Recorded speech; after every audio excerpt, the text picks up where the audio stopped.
नमस्कार। सुनो कहानी श्रृंखला के अंतर्गत प्रस्तुत है कहानी बड़े घर की बेटी, जिसके लेखक हैं मुंशी प्रेमचंद जी। बेनी माधव सिंह गौरीपुर गांव के जमींदार और नंबरदार थे। उनके पितामह किसी समय बड़े धन धान्य संपन्न थे। गांव का पक्का तालाब और मंदिर, जिनकी अब मुरम्मत भी मुश्किल थी, उन्हीं के कीर्ति स्तंभ थे। कहते हैं इस दरवाजे पर हाथी झूमता था। अब उसकी जगह एक बूढ़ी भैंस थी, जिसके शरीर में अस्थि पंजर के सिवा और कुछ शेष न रहा था, पर दूध शायद बहुत देती थी, क्योंकि एक न एक आदमी हांडी लिए उसके सिर पर सवार ही रहता था। बेनी माधव सिंह अपनी आधी से अधिक संपत्ति वकीलों को भेंट कर चुके थे। उनकी वर्तमान आय 1000 रुपए वार्षिक से अधिक न थी। ठाकुर साहब के 2 बेटे थे। बड़े का नाम श्रीकंठ सिंह था। उसने बहुत दिनों के परिश्रम और उद्योग के बाद बीए की डिग्री प्राप्त की थी। अब एक दफ्तर में नौकर था। छोटा लड़का लाल बिहारी सिंह गोहरे बदन का सजीला जवान था। भरा हुआ मुखड़ा, चौड़ी छाती। भैंस का 2 सेर ताजा दूध वह उठकर सवेरे पी जाता था। श्रीकंठ सिंह की दशा बिल्कुल विपरीत थी। इन नेत्र प्रिय गुणों को उन्होंने बीए इन्हीं 2 अक्षरों पर न्यौछावर कर दिया था। इन 2 अक्षरों ने उनके शरीर को निर्बल और चेहरे को कांतिहीन बना दिया था। इसी से वैद्यक ग्रंथों पर उनका विशेष प्रेम था। आयुर्वेदिक औषधियों पर उनका अधिक विश्वास था। शाम सवेरे उनके कमरे से प्रायः खरल की सुरीली कर्ण मधुर ध्वनि सुनाई दिया करती थी। लाहौर और कलकत्ते के वैद्यों से बड़ी लिखा पढ़ी रहती थी। श्रीकंठ इस अंग्रेजी डिग्री के अधिपति होने पर भी अंग्रेजी सामाजिक प्रथाओं के विशेष प्रेमी न थे, बल्कि वे बहुधा बड़े जोर से उसकी निंदा और तिरस्कार किया करते थे। इसी से गांव में उनका बड़ा सम्मान था। दशहरे के दिनों में वे बड़े उत्साह से रामलीला में शामिल होते और स्वयं किसी न किसी पात्र का पार्ट लेते थे। गौरीपुर में रामलीला के वही जन्मदाता थे। प्राचीन हिंदू सभ्यता का गुणगान उनकी धार्मिकता का प्रधान अंग था।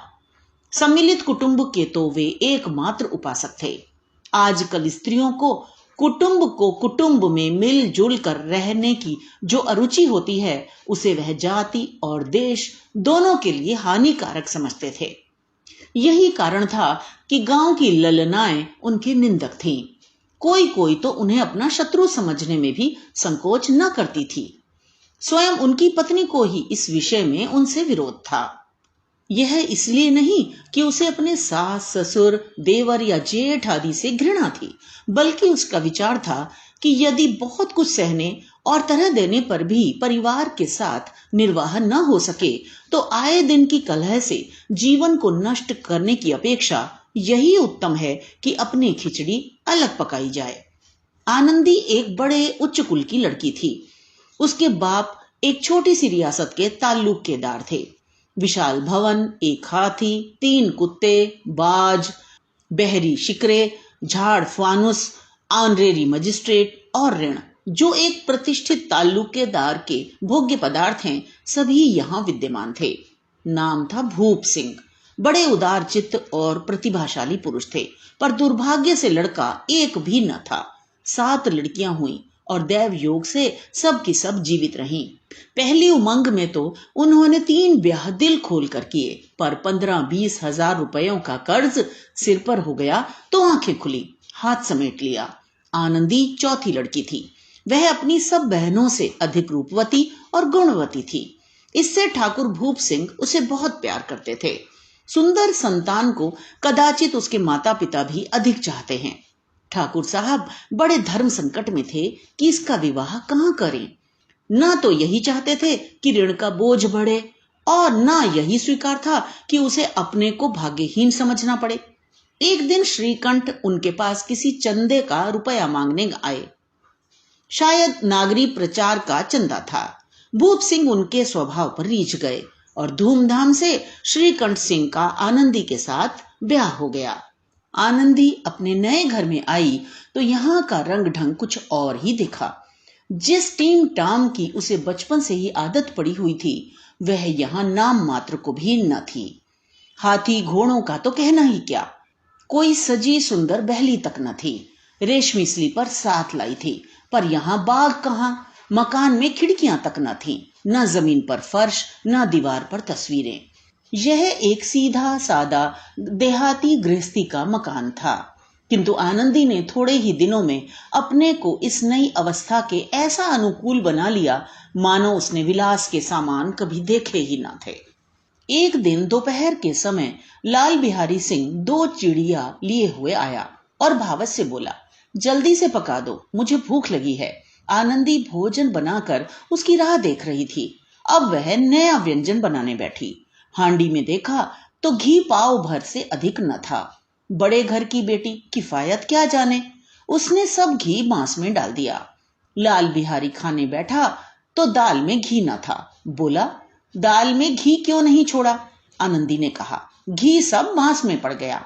लाल बिहारी जोर से बोला, अभी परसों घी आया है, इतनी जल्दी उठ गया? आनंदी ने उत्तर दिया, आज तो कुल पाव भर रहा होगा, वह सब मैंने मांस में डाल दिया। जिस तरह सूखी लकड़ी जल्दी से जल उठती है, उसी तरह क्षुधा से बावला मनुष्य जरा जरा सी बात पर तिनक जाता है। लाल बिहारी को भावज की यह ढिठाई बहुत बुरी मालूम हुई। तिनक कर बोला, मैके में तो चाहे घी की नदी बहती हो। स्त्री गालियां सह लेती है, मार भी सह लेती है, पर मैके की निंदा उनसे नहीं सही जाती। आनंदी मुंह फेर कर बोली, हाथी मरा भी तो 9 लाख का, वहां इतना घी नित्य नाई का हार खा जाते हैं। लाल बिहारी जल गया, थाली उठाकर पलट दी और बोला, जी चाहता है जीभ पकड़कर खींच लूं। आनंदी को भी क्रोध आ गया, मुंह लाल हो गया। बोली, वे होते तो आज इसका मजा चखाते। अब अपढ़ उजड़ ठाकुर से ना रहा गया। उसकी स्त्री एक साधारण जमींदार की बेटी थी। जब जी चाहता उस पर हाथ साफ कर लिया करता था। खड़ा उठाकर आनंदी की ओर जोर से फेंकी और बोला, जिसके गुमान पर भूली हुई हो उसे भी देखूंगा और तुम्हें भी। आनंदी ने हाथ से खड़ाऊ रोकी, सिर बच गया, पर उंगली में बड़ी चोट आई।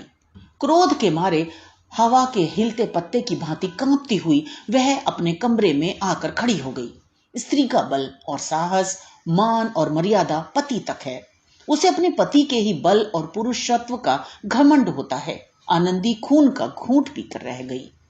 श्रीकंठ सिंह शनिवार को घर आया करते थे। बृहस्पति को यह घटना हुई थी। 2 दिन तक आनंदी कोप भवन में रही, न कुछ खाया न पिया, उनकी बाट देखती रही। अंत में शनिवार को वह नियमानुकूल संध्या समय घर आए और बाहर बैठकर इधर उधर की कुछ बातें की। कुछ देशकाल संबंधी समाचार और कुछ नए मुकदमों आदि की चर्चा करने लगे। यह वार्तालाप 10 बजे रात तक होता रहा। गांव के भद्र पुरुषों को इन बातों में ऐसा आनंद मिलता था कि खाने पीने की भी सुधि न रहती थी। श्रीकंठ को पिंड छुड़ाना मुश्किल हो जाता था। ये 2-3 घंटे आनंदी ने बड़े कष्ट से काटे। किसी तरह भोजन का समय आया, पंचायत उठी, एकांत हुआ तो लाल बिहारी ने कहा, भैया आप जरा भाभी को समझा दीजिएगा कि मुंह संभाल कर बातचीत किया करें, नहीं तो एक दिन अनर्थ हो जाएगा। बेनी माधव सिंह ने बेटे की ओर साक्षी दी, हाँ, बहु बेटियों का यह स्वभाव नहीं कि मर्दों के मुंह लगे। लाल बिहारी, वह बड़े घर की बेटी है तो हम भी कोई कुर्मी कहार नहीं हैं। श्रीकंठ ने चिंतित स्वर से पूछा, आखिर बात क्या हुई? लाल बिहारी ने कहा, कुछ भी नहीं, यूं ही आप उलझ पड़ी। मैके के सामने हम लोगों को कुछ समझती ही नहीं। श्रीकंठ खा पीकर आनंदी के पास गए। वह भरी बैठी थी। यह हजरत भी कुछ तीखे थे। आनंदी ने पूछा, चित्त तो प्रसन्न है? श्रीकंठ बोले, बहुत प्रसन्न है, पर तुमने आजकल घर में यह क्या उपद्रव मचा रखा है? आनंदी की त्योरियों पर बल पड़ गए।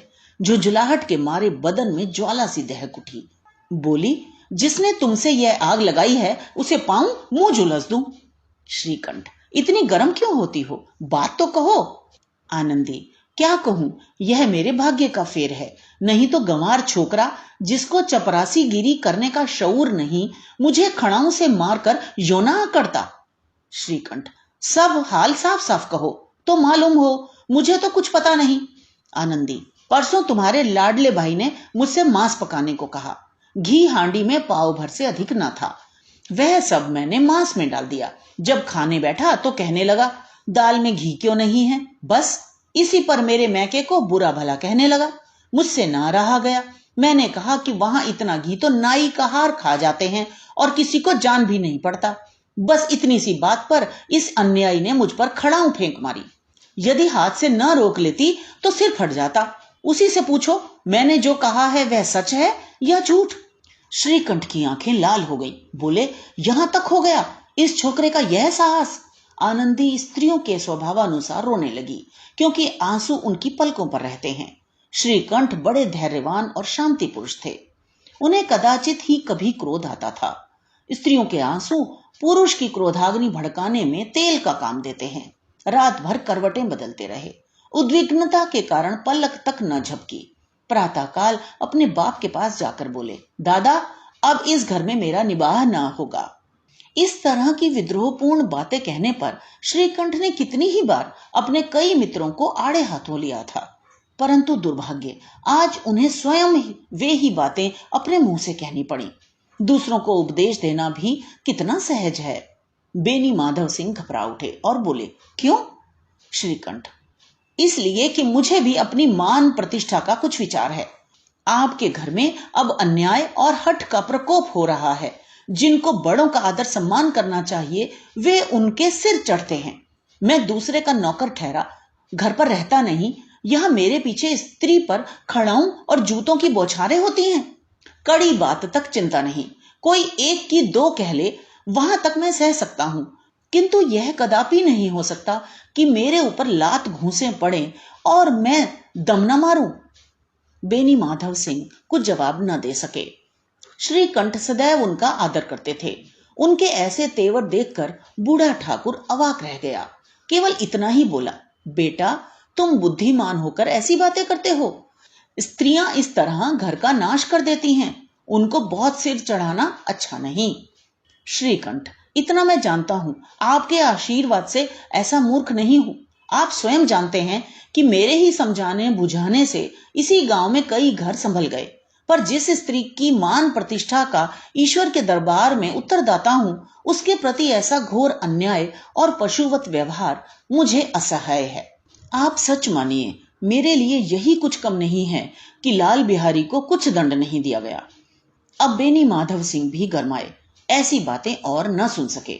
बोले, लाल बिहारी तुम्हारा भाई है, उससे जब कभी भूल चूक हो उसके कान पकड़ो। लेकिन श्रीकंठ बोल पड़े, लाल बिहारी को अब मैं अपना भाई नहीं समझता। बेनी माधव सिंह, स्त्री के पीछे?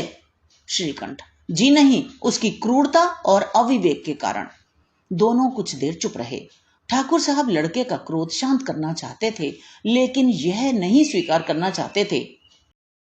दोनों कुछ देर चुप रहे। ठाकुर साहब लड़के का क्रोध शांत करना चाहते थे, लेकिन यह नहीं स्वीकार करना चाहते थे कि लाल बिहारी ने कोई अनुचित काम किया है। इसी बीच गांव के और कई सज्जन हुक्के चिलम के बहाने वहां आ बैठे। कई स्त्रियों ने जब यह सुना कि श्रीकंठ पत्नी के पीछे पिता से लड़ने को तैयार है, तो उन्हें बड़ा हर्ष हुआ। दोनों पक्षों की मधुर वाणियां सुनने के लिए उनकी आत्माएं तिल मिलाने लगीं। गांव में कुछ ऐसे कुटिल मनुष्य भी थे जो इस कुल की नीतिपूर्ण गति पर मन ही मन चलते थे। वे कहा करते थे, श्रीकंठ अपने बाप से दबता है, इसलिए वह दब्बू है। उसने विद्या पढ़ी, इसलिए वह किताबों का कीड़ा है।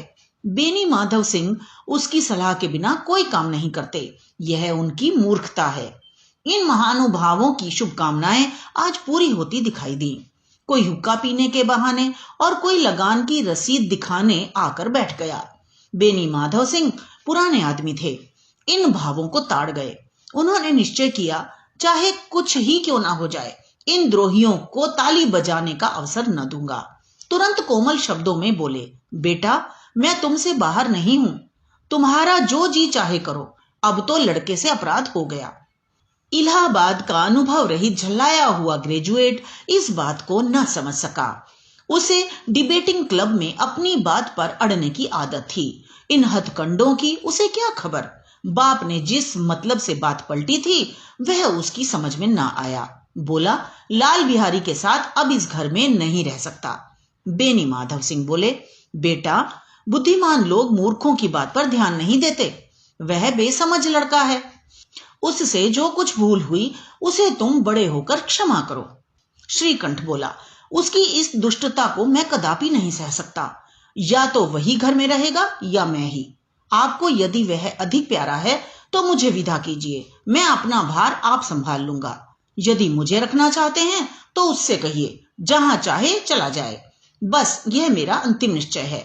लाल बिहारी सिंह दरवाजे की चौखट पर चुपचाप खड़ा बड़े भाई की बातें सुन रहा था। वह उनका बहुत आदर करता था। उसे कभी इतना साहस न हुआ था कि श्रीकंठ के सामने चारपाई पर बैठ जाए, हुक्का पी ले या पान खा ले। बाप का भी वह इतना मान न करता था। श्रीकंठ का भी उस पर हार्दिक स्नेह था। अपने होश में उन्होंने कभी उसे घुड़का तक न था। जब वह इलाहाबाद से आते तो उसके लिए कोई न कोई वस्तु अवश्य लाते। मुगदर की जोड़ी उन्होंने ही बनवा दी थी। पिछले साल जब उसने अपने से ड्योढ़े जवान को नाग पंचमी के दिन दंगल में पछाड़ दिया तो उन्होंने पुलकित होकर अखाड़े में ही जाकर उसे गले लगा लिया था। 5 रुपए के पैसे लुटाए थे। ऐसे भाई के मुंह से आज ऐसी हृदय विदारक बात सुनकर लाल बिहारी को बड़ी ग्लानि हुई। वह फूट फूट कर रोने लगा। इसमें संदेह नहीं कि अपने किए पर पछता रहा था। भाई के आने से एक दिन पहले से उसकी छाती धड़कती थी कि देखूं भैया क्या कहते हैं। मैं उनके सम्मुख कैसे जाऊंगा, उनसे कैसे बोलूंगा, मेरी आंखें उनके सामने कैसे उठेंगी। उसने समझा था कि भैया मुझे बुलाकर समझा देंगे। इस आशा के विपरीत आज उसने उन्हें निर्दयता की मूर्ति बने हुए पाया। वह मूर्ख था, परंतु उसका मन कहता था कि भैया मेरे साथ अन्याय कर रहे हैं। यदि श्रीकंठ उसे अकेले में बुलाकर 2-4 बातें कह देते, इतना ही नहीं 2-4 तमाचे भी लगा देते तो कदाचित उसे इतना दुख न होता। पर भाई का यह कहना कि अब मैं इसकी सूरत नहीं देखना चाहता, लाल बिहारी से सहा न गया। वह रोता हुआ घर आया। कोठरी में जाकर कपड़े पहने, आंखें पोंछी, जिससे कोई यह ना समझे कि वह रो रहा था। तब आनंदी के द्वार पर आकर बोला, भाभी, भैया ने निश्चय किया है कि वे मेरे साथ इस घर में न रहेंगे। अब वे मेरा मुंह नहीं देखना चाहते, इसलिए अब मैं जाता हूं। उन्हें फिर कभी मुंह ना दिखाऊंगा। मुझसे जो कुछ अपराध हुआ उसे क्षमा करना। यह कहते कहते लाल बिहारी का गला भराया। जिस समय लाल बिहारी सिंह सिर झुकाए आनंदी के द्वार पर खड़ा था, उसी समय श्रीकंठ सिंह भी आंखें लाल किए बाहर से आए। भाई को खड़ा देखा तो घृणा से आंखें फेर लीं और कतरा कर निकल गए, मानो उसकी परछाई से दूर भागते हों। आनंदी ने लाल बिहारी की शिकायत तो की थी, लेकिन अब मन में पछता रही थी, क्योंकि वह स्वभाव से ही दयावती थी। उसे इसका तनिक भी ध्यान न था कि बात इतनी बढ़ जाएगी। वह मन में अपने पति पर झुंझला रही थी कि ये इतने गर्म क्यों होते हैं। उस पर यह भय भी लगा हुआ था कि कहीं मुझसे इलाहाबाद चलने को कहें तो कैसे, क्या करूंगी। इस बीच जब उसने लाल बिहारी को दरवाजे पर खड़ा यह कहते हुए सुना कि अब मैं जाता हूं, मुझसे जो कुछ अपराध हुआ क्षमा करना, तो उसका रहा सहा क्रोध भी पानी हो गया। वह रोने लगी। मन का मैल धोने के लिए नयन जल से उपयुक्त और कोई वस्तु नहीं है। श्रीकंठ को देखकर आनंदी ने कहा, लाला बाहर खड़े बहुत रो रहे हैं। श्रीकंठ, तो मैं क्या करूं। आनंदी, भीतर बुला लो, मेरी जीभ में आग लगे, मैंने कहां से ये झगड़ा उठाया। श्रीकंठ, मैं ना बुलाऊंगा। आनंदी, पछताओगे, उन्हें बहुत ग्लानि हो गई है, ऐसा ना हो कहीं चल दें। श्रीकंठ न उठे। इतने में लाल बिहारी ने फिर कहा, भाभी, भैया से मेरा प्रणाम कह दो। वह मेरा मुंह नहीं देखना चाहते, इसलिए मैं भी अपना मुंह उन्हें न दिखाऊंगा। लाल बिहारी इतना कहकर लौट पड़ा और शीघ्रता से दरवाजे की ओर बढ़ा। अंत में आनंदी कमरे से निकली और उसका हाथ पकड़ लिया। लाल बिहारी ने पीछे फिरकर देखा और आंखों में आंसू भरे बोला, मुझे जाने दो। आनंदी, कहां जाते हो। लाल बिहारी, जहां कोई मेरा मुंह ना देखे। आनंदी, मैं ना जाने दूंगी। लाल बिहारी, मैं तुम लोगों के साथ रहने योग्य नहीं हूं। आनंदी, तुम्हें मेरी सौगंध, एक भी पग अब आगे न बढ़ाना। लाल बिहारी, जब तक मुझे यह ना मालूम हो जाए कि भैया का मन मेरी तरफ से साफ हो गया, तब तक मैं इस घर में कदापि ना रहूंगा। आनंदी बोली, मैं ईश्वर को साक्षी देकर कहती हूँ कि तुम्हारी ओर से मेरे मन में तनिक भी मैल नहीं है। अब श्रीकंठ का हृदय भी पिघला। उन्होंने बाहर आकर लाल बिहारी को गले लगा लिया। दोनों भाई खूब फूट फूट कर रोए। लाल बिहारी ने सिसकते हुए कहा, भैया अब कभी मत कहना कि तुम्हारा मुंह ना देखूंगा। इसके सिवा आप जो दंड देंगे मैं सहर्ष स्वीकार करूंगा। श्रीकंठ ने कांपते हुए स्वर में कहा, लल्लू, इन बातों को बिल्कुल भूल जाओ। ईश्वर चाहेगा तो फिर ऐसा अवसर न आवेगा। बेनी माधव सिंह बाहर से आ रहे थे। दोनों भाइयों को गले मिलते देखकर आनंद से पुलकित हो गए। बोल उठे, बड़े घर की बेटियां ऐसी ही होती हैं, बिगड़ता हुआ काम बना लेती हैं। गांव में जिसने यह वृतांत सुना, उसी ने इन शब्दों में आनंदी की उदारता को सराहा। बड़े घर की बेटियां ऐसी ही होती हैं। तो ये तो थी कहानी। मुझे आशा है आपको आनंद आया होगा। इसी तरह हमारे साथ जुड़े रहिए। तो मिलते हैं अगली कहानी में। धन्यवाद।